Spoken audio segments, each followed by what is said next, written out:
Hello, everyone. Welcome once again to Geeks Not Nerds, the podcast. I'm Captain Logan. And I'm Dan. And today, Dan and I have with us Cullen Bunn. Cullen, thanks for coming back on the program. Thanks for having me, guys. Today, we're going to talk to Cullen about everything he's doing. Yes, everything.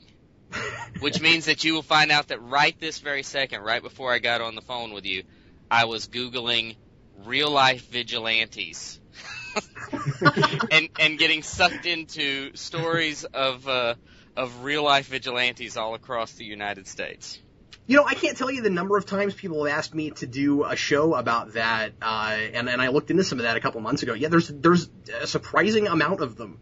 Yeah, I'd heard of a couple of them in the past, but just tonight I'm finding like there are like teams of them, and they're like super groups.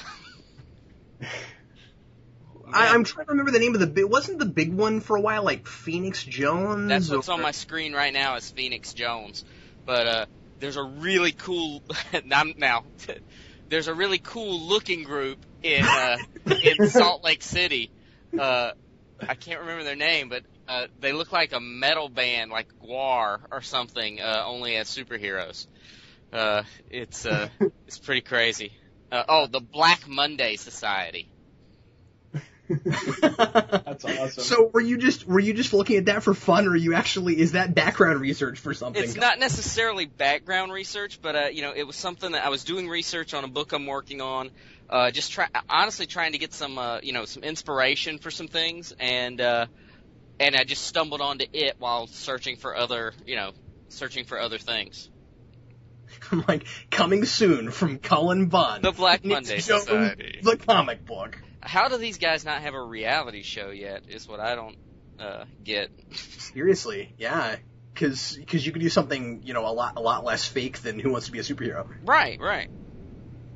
Well, Cullen, let's get into some of the stuff you've been working on lately. I haven't talked to you for several months, and I think the last time I talked to you, you weren't working on a regular book at Marvel.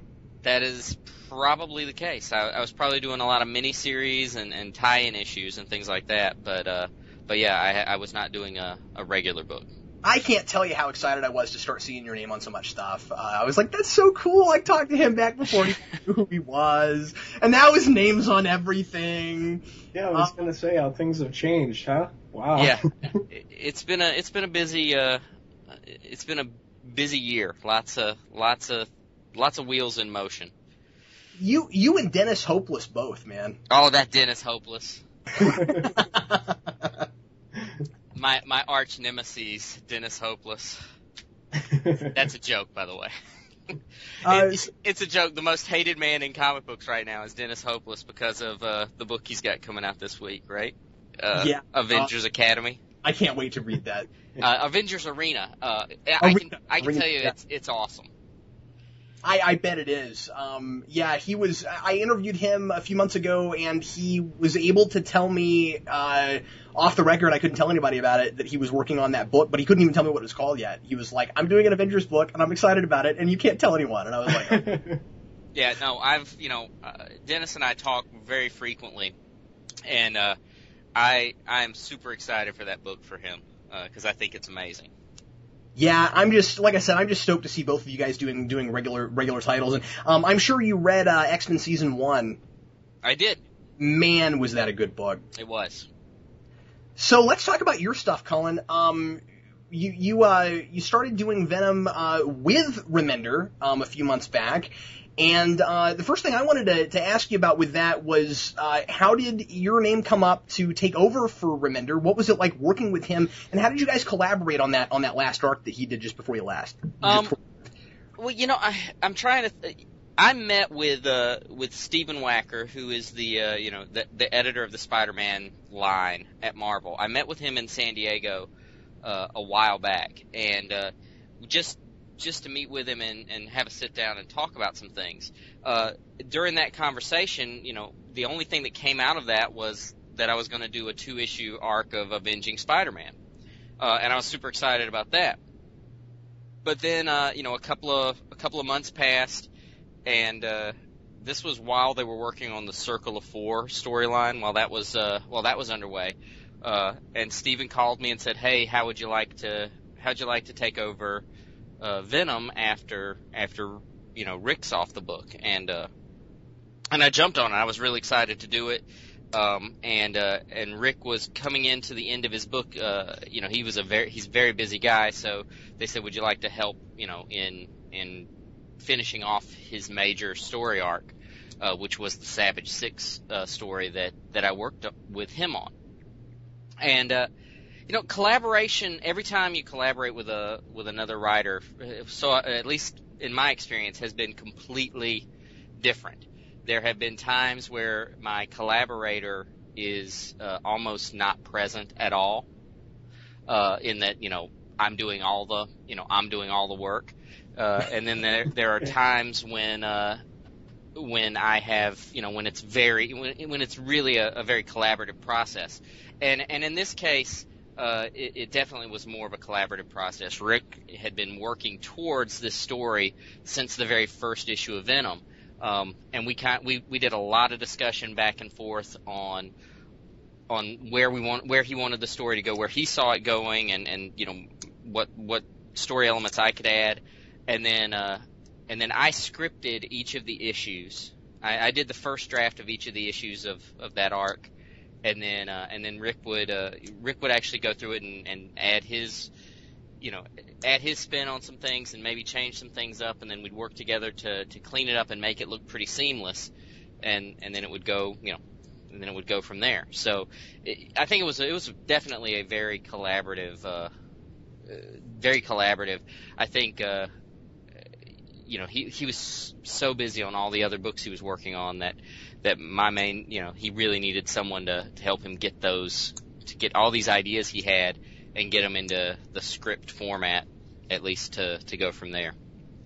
Before you were involved on Venom, were you reading that book, or did you come in completely cold and have to binge read it before you started working?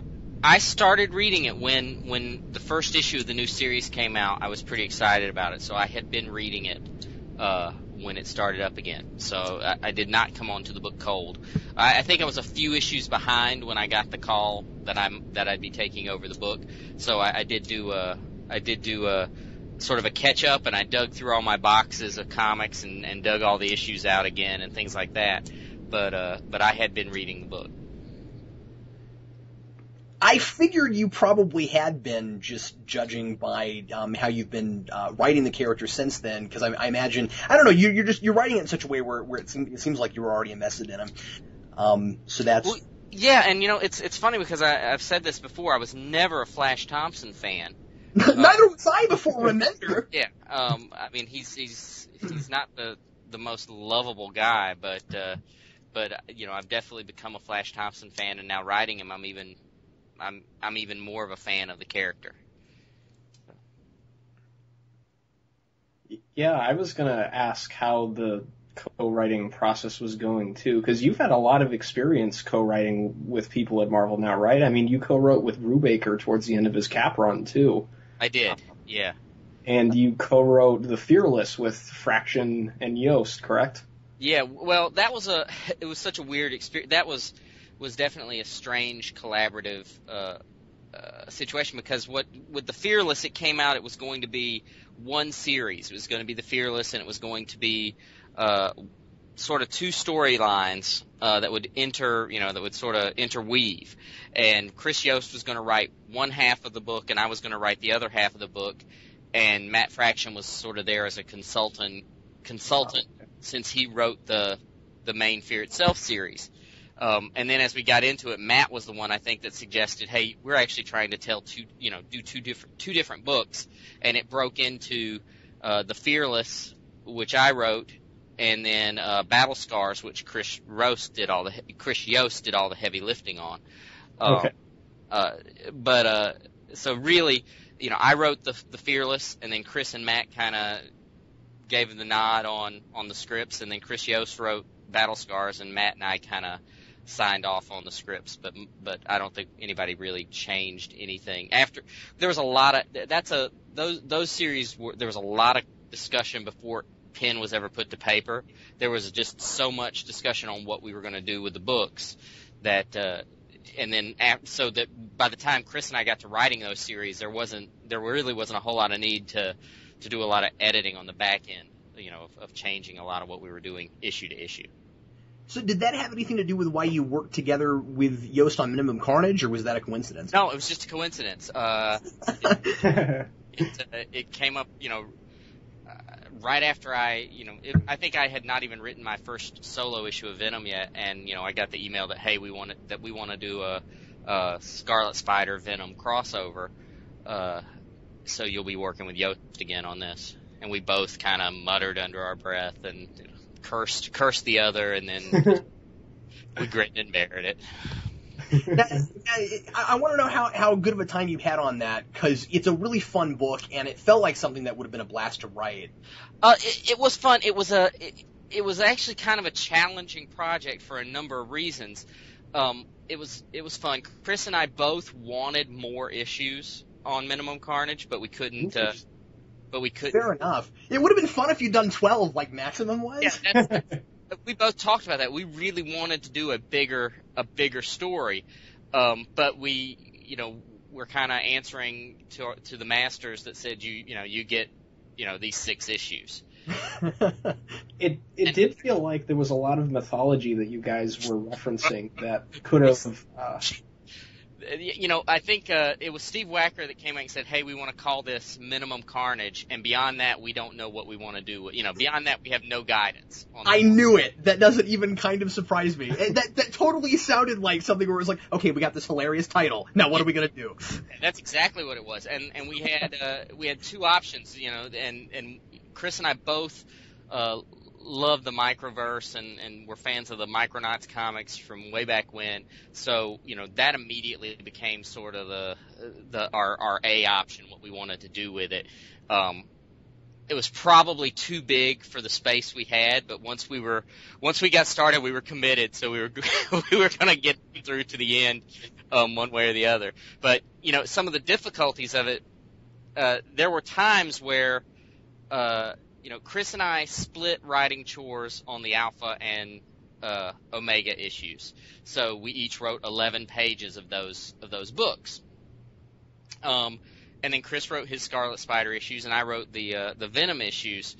But there were times where I was writing my Venom issue, which was part 3 of Minimum Carnage, before Chris had written part 2.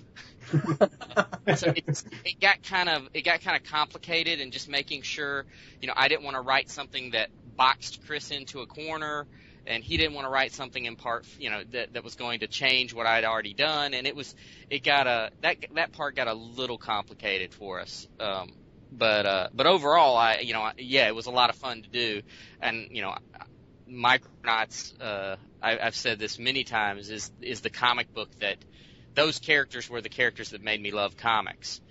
So this was they've always been on my bucket list to write those characters in some capacity.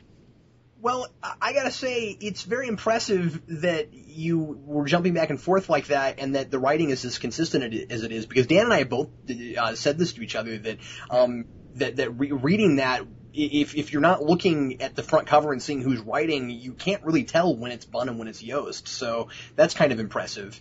That's really what we were hoping to do, and it's it was definitely, I was trying to mimic Chris's voice for Kane, and I want so I read a lot of Scarlet Spider over and over and over again, trying to I could get as close to Chris's voice for that character as I could get. Yeah. So you had to make sure that he was constantly threatening killing everyone. Such a mean-spirited guy. He is. He's like, no, I'm gonna kill you, and I'm not a superhero, and shut up. Yeah, well, we had lots of conversations. Like, all right, we know that Venom and Scarlet Spider are going to fight in the first issue, and who's going to win that fight? We had to argue, who's going to win the fights, and that was the only thing that I think probably bugs me just a little bit is because we outlined it together what we wanted to happen in each part of the series, and I kind of feel like Chris got the better parts. There are times, like, man, I wish I had that, those moments. But I think Chris has said the same thing to me, is that he wishes he had written, that he'd had the chance to do some of those scenes that fell in my part of the book. I forget how exactly it all fell. Now, did you get to write the majority of the Microverse stuff, since that's kind of what you brought to it? I don't know that I got to write the majority of it. I think we kind of split it. I know Chris, because the way it fell, got to write the very first appearance. That here they are. This here. So, but then again, I was writing part 3, which I wrote the first Micronauts story for us. So I kind of wrote it in a way that I knew Chris had to make it appear. Had to do this.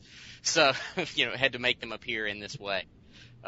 So I don't know. I think we kind of split those. The Microverse chores quite a bit. I'm curious to know if you know this. When was the last time we saw anybody from the Microverse prior to this? Now, I may be wrong. I'm not. There was a series that came out during the World War Hulk, or right after the World War Hulk series. It was called the Enigma Force.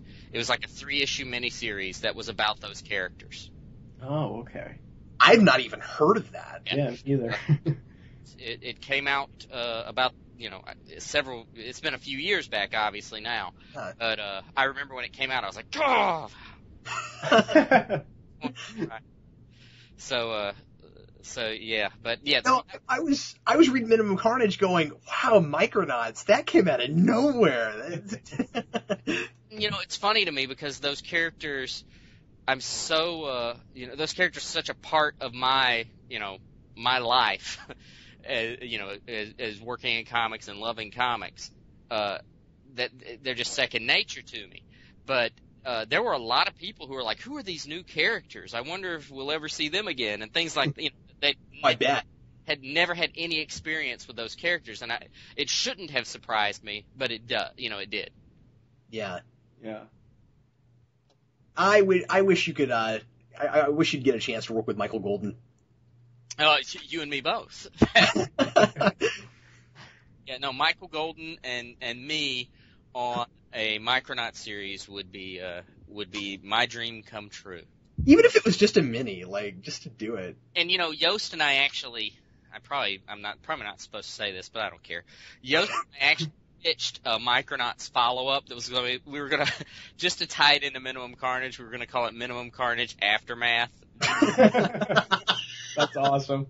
And have a new Micronauts series spin out of it, but no one really bid on that, I guess. Minimum Carnage Aftermath .1. Right. You could have a whole mini-series of .1s afterwards. That'd be great. I would do however I need to get a Micronauts book out. Yeah. Cullen, I think it's really, really cool that after you told me just a year and a half ago about all these characters that you've always wanted to mine that haven't popped out for a while, that they're all coming up. You've talked to me about Micronauts and Devil Dinosaur, and now you've done Devil Dinosaur too. Yeah, no, I'm the guy who writes about characters no one remembers or cares about. That meeting with Steve Wacker I mentioned earlier that essentially got me the Venom job. That's the book I pitched to him, was Devil Dinosaur and Spider-Man. And it was shocking to me because he just said, "Okay, yeah, go ahead, you got 2 issues." It's like, wow, 2 issues to do my Devil Dinosaur story finally. Yeah, and I think you got paired with a really good artist there too, because the Devil Dinosaur in that book looks fantastic. Oh yeah, I got paired with a really great artist on that book, so I was really thrilled with that. I really enjoyed that. I said this last week when I did my new comic reviews and reviewed that book. You wrote one of my favorite Spider-Man lines in a while when he goes, "I would have made a great mad scientist." Well, it's just he would have been. I mean, I remember reading a Mad magazine or something that was like, if superheroes behaved like real people. And Spider-Man was stealing stuff and inventing he was inventing weapons of mass destruction in his bedroom and in Aunt May's house and things like that. And I was like, yeah, he's got to think about that sometimes. He'd have been great. Yeah, he definitely would have.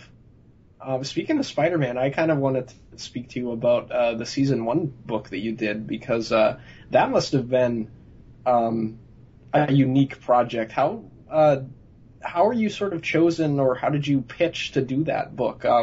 Was it the sort of thing where Marvel came to you and were like, oh, we want you to adapt these old Spider-Man stories, or did you have to give them a pitch as to what sorts of things you wanted to alter with the stories to update them? How was that? Marvel actually came to me with that, and now that I said this all about my first meeting with Steve Wacker and pitching him Devil Dinosaur, he actually was the editor that worked with. He came to me for Spider-Man season 1, and I'm assuming that maybe Axel or someone there contacted him and said, "Hey, Cullen is an exclusive writer with us. Let's give him one of the season 1 books." Mm-hmm.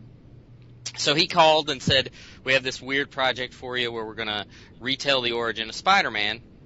And at the time, it was going to be a 5-issue series that was going to be published online and then collected in hardback. Oh, interesting. So if you read that book, you'll see you can definitely tell that I wrote it as 5 single-issue comic books. That's the way I wrote the series. Yeah, I've heard that from almost every writer that did a season 1. Yeah, same here. I read your Spider-Man season 1, and I definitely got that vibe from it. And some of the other ones I read too, like Doctor Strange and stuff, I definitely can see where you're coming from. And yeah, when he called me and asked me to put together what I'd do with the series, and I came back with just a lot of different ideas, and there were some things that were a departure from canon Spider-Man origin, and Steve contacted me and said, the one thing we can't do is we're not going to change anything. This has to be as part of Marvel continuity. So that kind of changed things for me, and I had to approach the series a little bit differently, and it was a little bit of a challenge because it's a story that everybody knows. Right. Yeah. Everybody knows, how Peter Parker became Spider-Man. So I tried to write a story that did not depart from the main, the whatever happened within the first 10 issues of Spider-Man.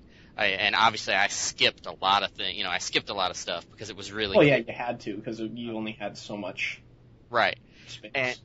And I wrote it, when my understanding of the project is that I was writing it for a younger audience that may have never read a Spider-Man comic before. Oh, interesting. So, I didn't know that they were aiming them at a younger audience. Well, if you look at the series of all the season 1s, I think it's different, and I think that came from editorial. I was definitely writing for a younger audience who had never read Spider-Man. Oh, okay. That was my guidance on the series, on the book. And yeah, if you look at some of the other season 1s, that was obviously not the guidance that those writers were given.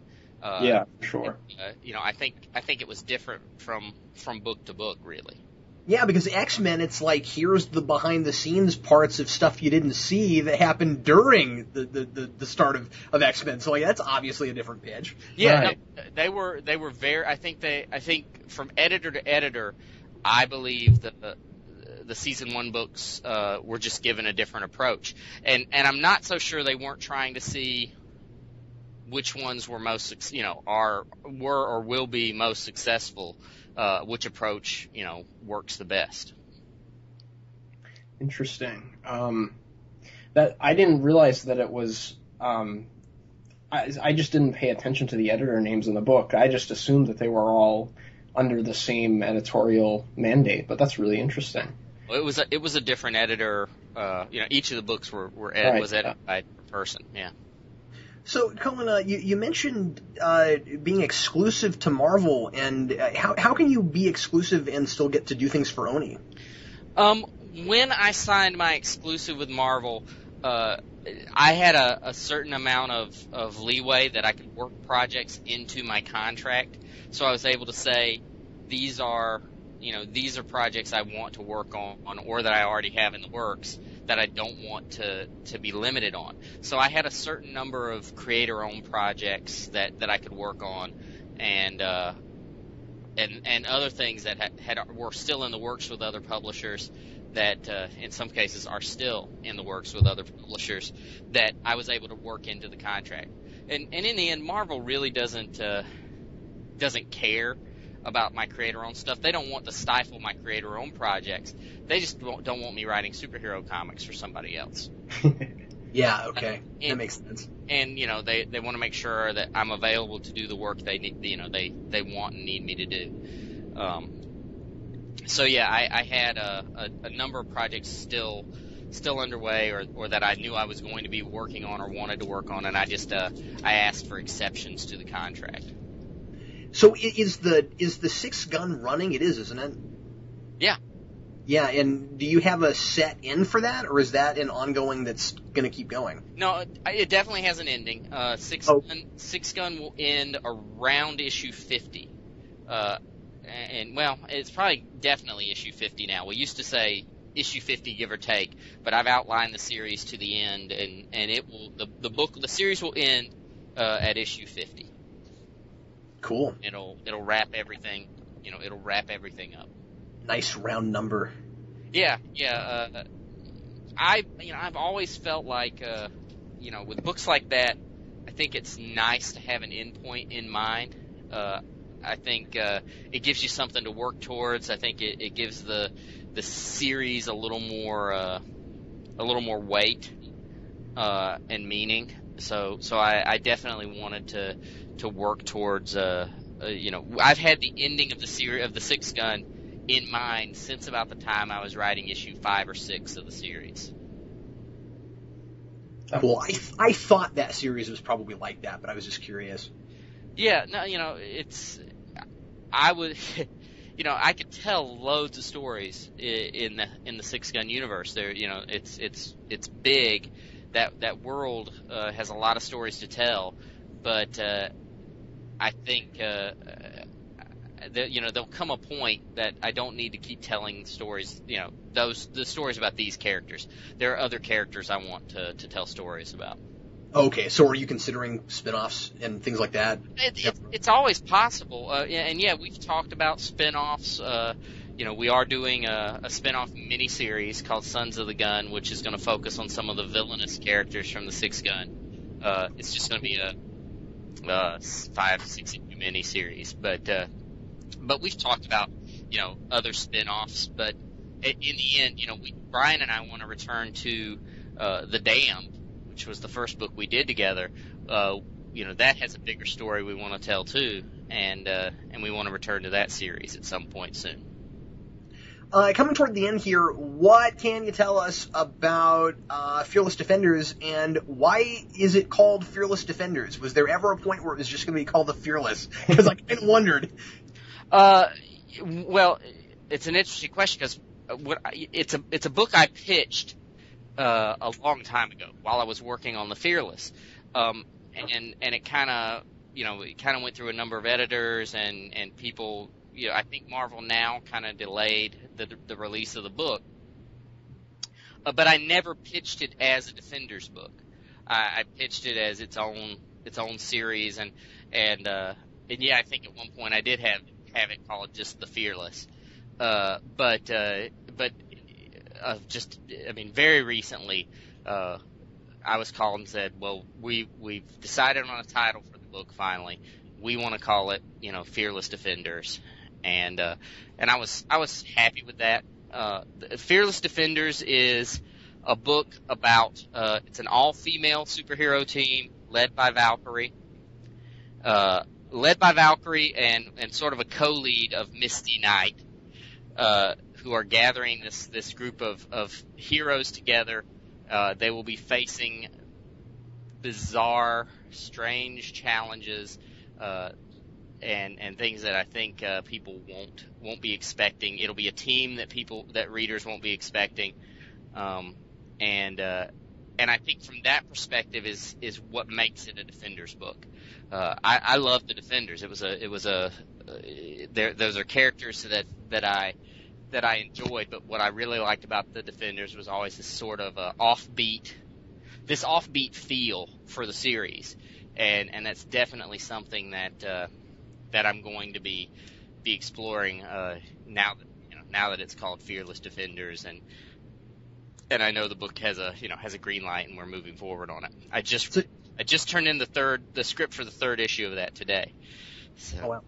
So you think that title at this point definitely does make sense for it? Yeah, I think it makes sense. I know some folks have said, well, it can't be Defenders if it doesn't have Doctor Strange. That's the first thing Dan said. Yeah, that's what I was thinking.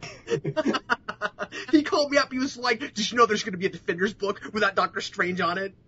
And I get that. Although when I started reading Defenders, Doctor Strange was not on the team.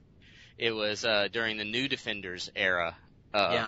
And he wasn't on the team, and it was a really offbeat makeup for a team. Mm-hmm. And who's to say that Doctor Strange won't have a presence in this book? Oh, interesting. That compels me to be a little bit more interested now. It is an all-female team because and I got to applaud you for that, by the way. That's awesome. That is cool. Yeah.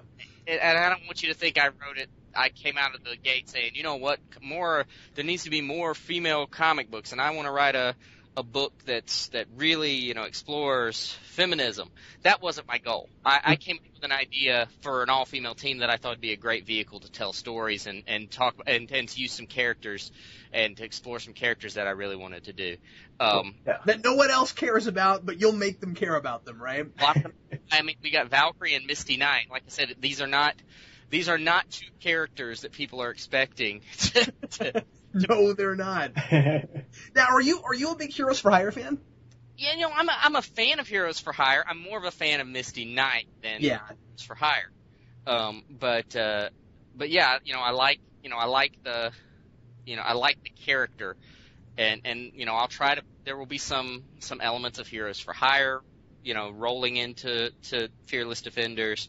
But I will say that I've plotted the book out, and you should be seeing Doctor Strange after the first arc. You'll be seeing Doctor Strange will have a presence at least for a little bit. All right, cool. Doctor Strange is one of my favorite Marvel characters, so whenever he shows up, I'm there. Oh, it's like now I'm okay. But I think this will be it's. I've had a lot of people who have kind of come to me and said, well, you won't tell us who the team is. And that's not, some people have gotten very angry that I won't tell them who the team is on this book. And that's only because I kind of like the mystery of I kind of like keeping it a mystery. I like the idea that this team's going to build slowly. The team will not be fully formed at the end of the first arc. That's cool. Yeah, I always like books like that. I gotta say this. I don't like that most of the time we have these books where when it's a team book, the first issue or two will just be telling us who all the team members are and not really telling a story. So yeah, good on you for that. Yeah, I mean, it's a risk. It's a risk because readers may not. There are people that say, well, I don't want to read it if I don't know who the characters are going to be, because there might be a character I don't like on the team, or my favorite character might not show up on the team. It might not have Doctor Strange in the book. But I have told people that if you have a favorite female character in the Marvel Universe, I will not promise that they will be on the team, because the team will have eight core members once it's all said and done. But I can pretty much promise that as long as book goes for a while, if you have a favorite female character, they will appear in this book at some point. Oh, awesome. Dan, you want to hazard any guesses? I'm a big She-Hulk fan. Well, She-Hulk's almost you kind of have to have She-Hulk to appear at some point. Yeah. If you're a fan, are you talking Jen Walters She-Hulk? Yes. Yeah, you'll read the first arc at least. You'll want to be on the first arc of the book if nothing else. All right, cool. I'm not gonna ask you to reveal anything, obviously, but I would about bet money X-23's in that. Well, but see, the thing is, X-23 is kind of spoken for right now. Oh, is she? Where is she right now? Avengers Arena. I didn't know she was in that. Okay. And I don't feel bad about saying it because I think they released some preview pages that have her, she's pretty prominently featured. I gotta say, I think it's kind of fun that you're not right out the gate telling us who all's in the book, because most of the time with these team books, it seems like, and with a lot of Marvel now, it seems like we get a preliminary picture of the first cover that has everybody on it, like 2-3 months before the book even comes out. So it's kind of fun not to know. I mean, like you said, it's risky, but I don't know. I think it's kind of fun not to know. Well, and some of these characters are not going to be characters that that readers necessarily know right off the bat. With a book like Avengers, these, Captain America, Iron Man, Spider-Man, Wolverine, you don't have to really spend any time introducing the characters because most readers know who they are. But with this book, and if I have my druthers, these characters are not going to be characters who appear in, 4 or 5 other books at the same time. These are going to be characters that you may not see elsewhere. Interesting. So, I need to take a little bit more time to introduce how they interact with the other team members and things like that. And even though the cast, it's going to be a big team when it's all said and done, I don't plan on having, every issue have 8 team members. It's going to be kind of a rotating cast, so you might only get 1 or 2 with maybe a guest star or something each arc. Yeah, I was just going to ask that if it was going to be sort of similar to how Hickman's handling his Avengers thing, where he's going to have a lot of team members but have a rotating cast. I think that's just the best way to handle that big team. And with this team, when the entire team finally does get together for something, it'll be for really big reasons. That's great. Well, you have me intrigued for sure. Oh, yeah, me too. Doctor Strange, and then I sealed the deal with She-Hulk. You did.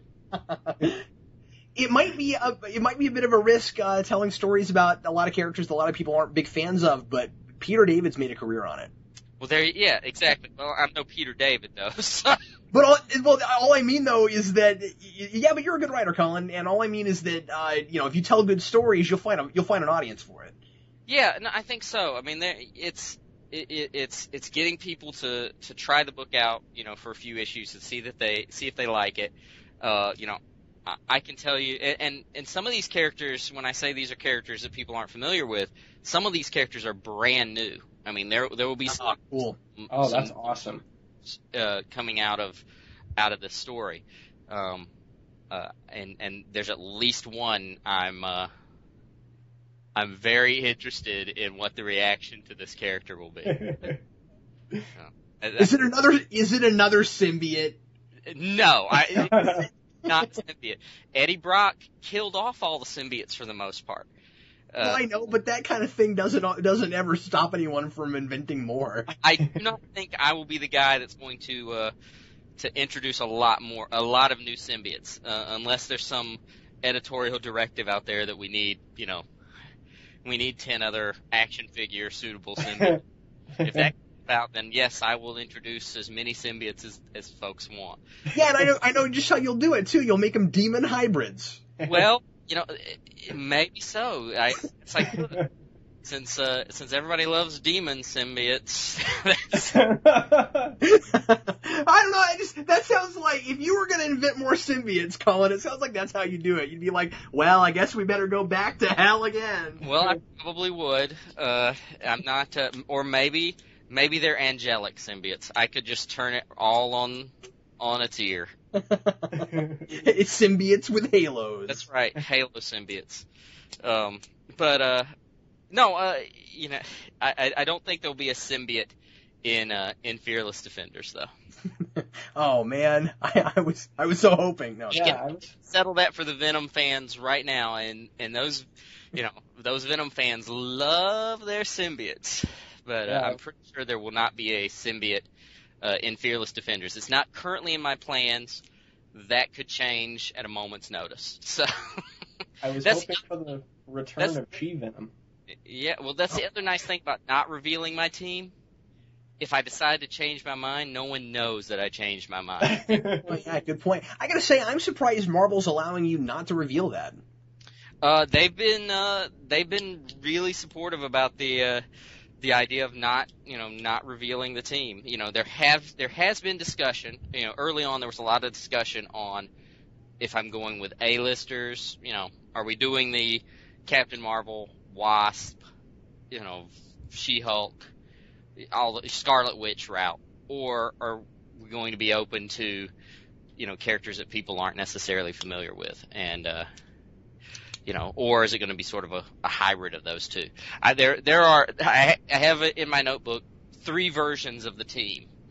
It's like, wow. If they come back and say that has to be A-listers, this is the team that it will be.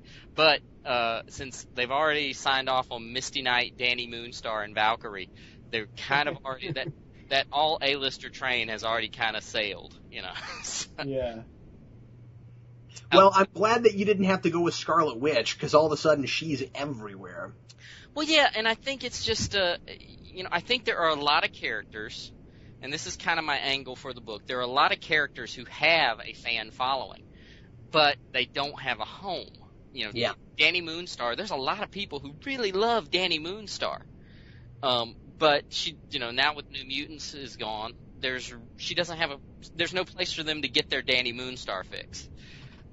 So, Fearless Defenders will be that place. Same with Misty Knight. Same with some of the other characters that I plan on putting in the book, or characters that people haven't seen in a while, even that they may be. They didn't even know they were jonesing for this character to come back, but she will. Well, Dan, did you have any other questions you wanted to ask Cullen? I don't think so. I was just going to mention.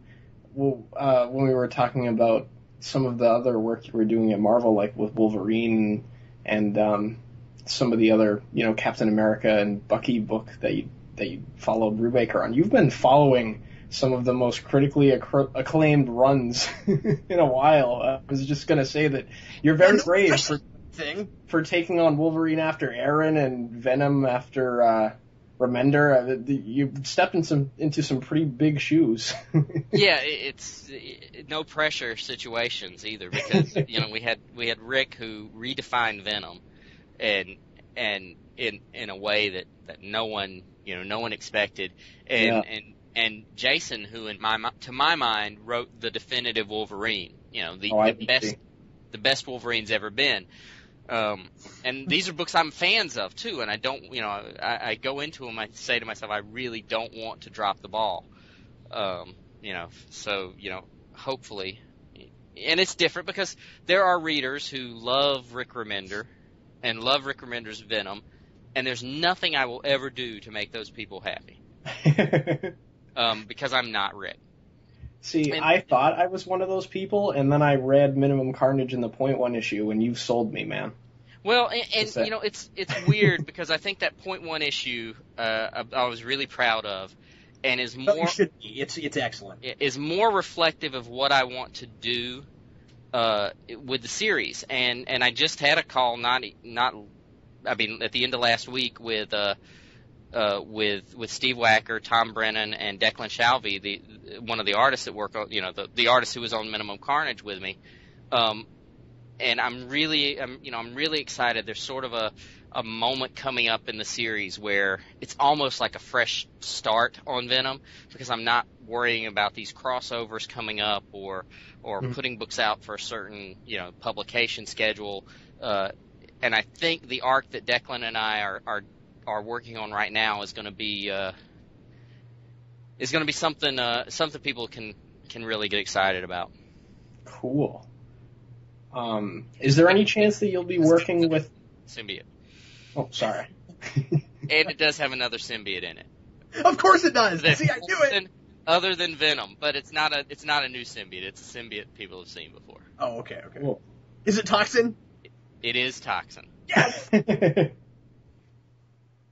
Wow, Cullen, you are way too easy to get information out of. I've said it. I think the arc title is Toxin. So it's not like people aren't going to know that it's Toxin. But oh man, and here I was thinking I had this amazing exclusive inside track on information. Big scoop. No, it's called Toxin, dude. It's not a big deal. I mean, I could make some stuff up, but you know, I don't have any real big scoops. So.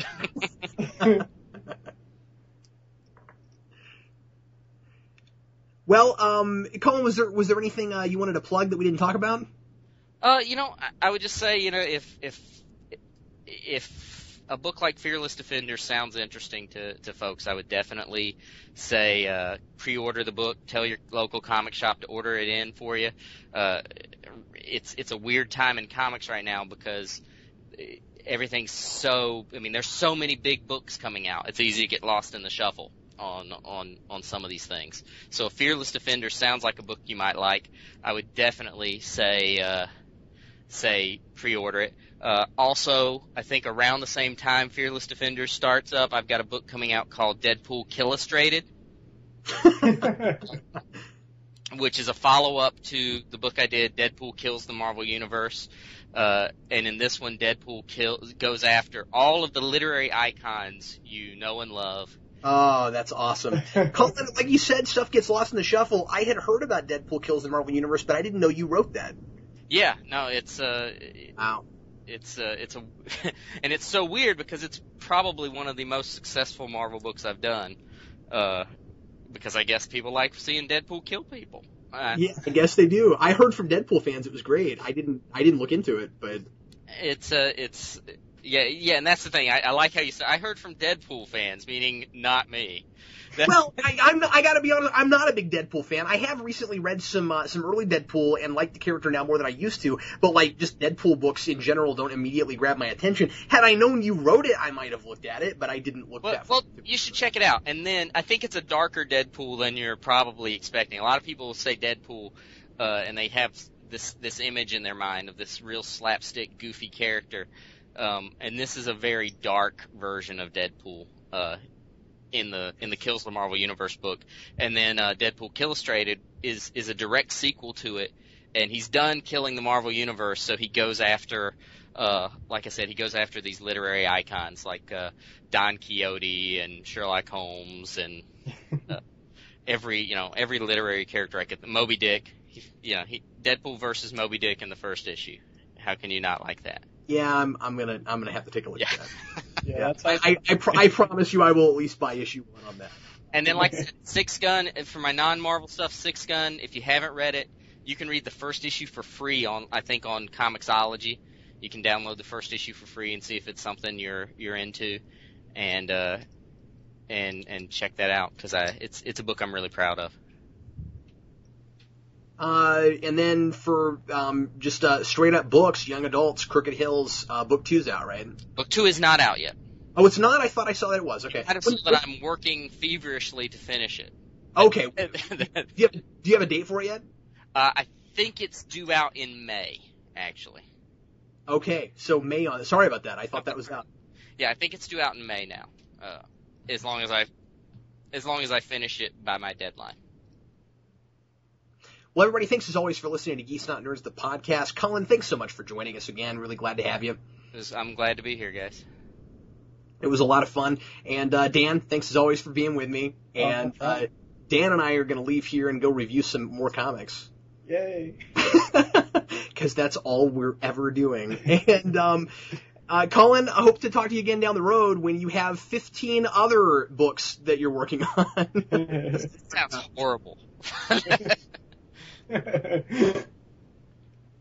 I kind of felt like I was playing catch up. I was like, man, it's been so long. Cullen's got 100 things to talk about. Yeah, it's been a hectic few months.